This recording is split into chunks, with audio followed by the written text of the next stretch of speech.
Yucky Worms by Vivian, French, illustrated by Jessica Alberg.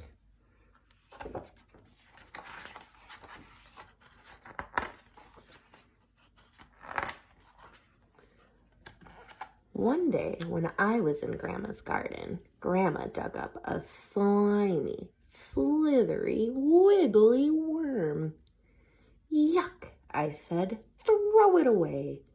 Throw it away? Grandma looked horrified. Would you throw away one of your friends?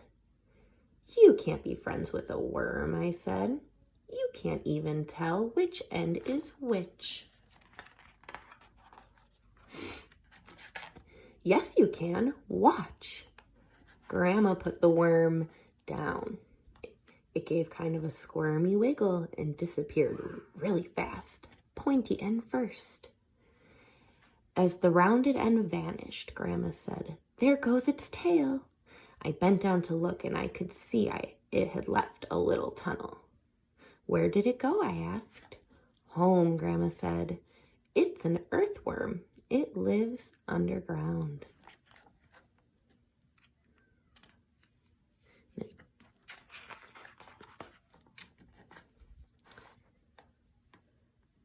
But what does it eat? Dirt? I wanted to know. It eats tiny, tiny stones and bits of dirt, Grandma told me. But worms eat other things too, like rotting leaves and flowers and fruit and dead insects. They especially like eating at night when it's cool. The stones and dirt help to grind everything up in the worm's stomach, and then the worm poops it back out.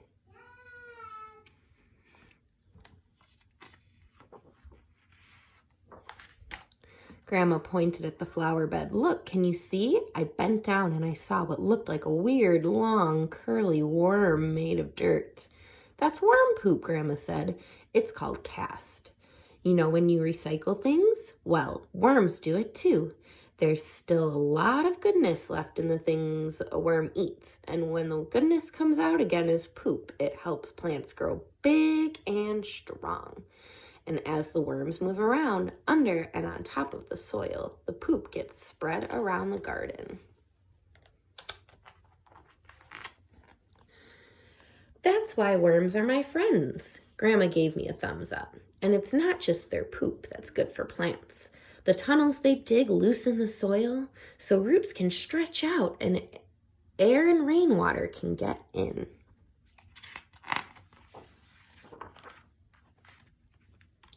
But it's dangerous being a worm, Grandma said. I stared at her. Dangerous? I asked. She smiled at me. Lots and lots of animals think worms make the most delicious dinner.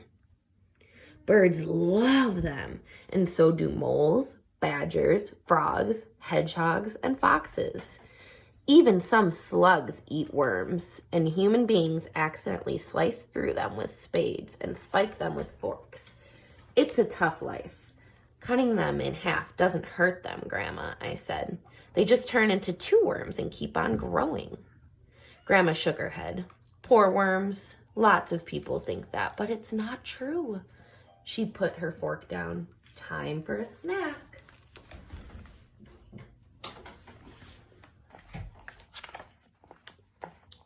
Grandma had tea and I had orange juice. Can I dig up a worm? I asked. If it rains, Grandma said, the worms will come out up on their own. I took a cookie. What if it doesn't rain? Grandma winked at me. We'll use a watering can and pretend. I finished my cookie as fast as I could. Can we trick the worms now? Grandma filled the watering can and I watered the ground. Then I stood back. I didn't want worms chewing at my shoes. They only put their heads out, Grandma promised, and it'll be a while before they do so. Grandma was right. I had time to eat 2 more cookies before she said, "Look." Wow, I said. I could just see the tip of a worm above the ground. Now watch this. Grandma stamped her foot and the worm disappeared. Did it see you? I asked. Grandma shook her head. Worms don't have eyes. They feel vibrations through, and a thump like that might mean a hungry bird is landing. Danger! Grandma dug her fork in the ground. Up came lots of dirt and wriggly worms. She picked one up and washed it in the watering can. Mustn't drop it, she said. They can't swim. Grandma put the clean worm on some paper and held it near my ear.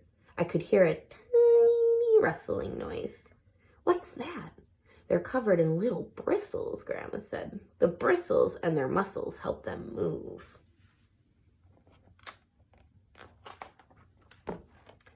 I've got muscles too. I bent my arm so Grandma could see. If you've got so many muscles, she said, maybe you'd like to help me plant my sunflower seedlings? Okay, I agreed, and then I thought of something. When I go to school on Monday, I'm going to say I've got lots of new friends. Good idea, Grandma said. But, I said, I might not actually say they're worms. The end.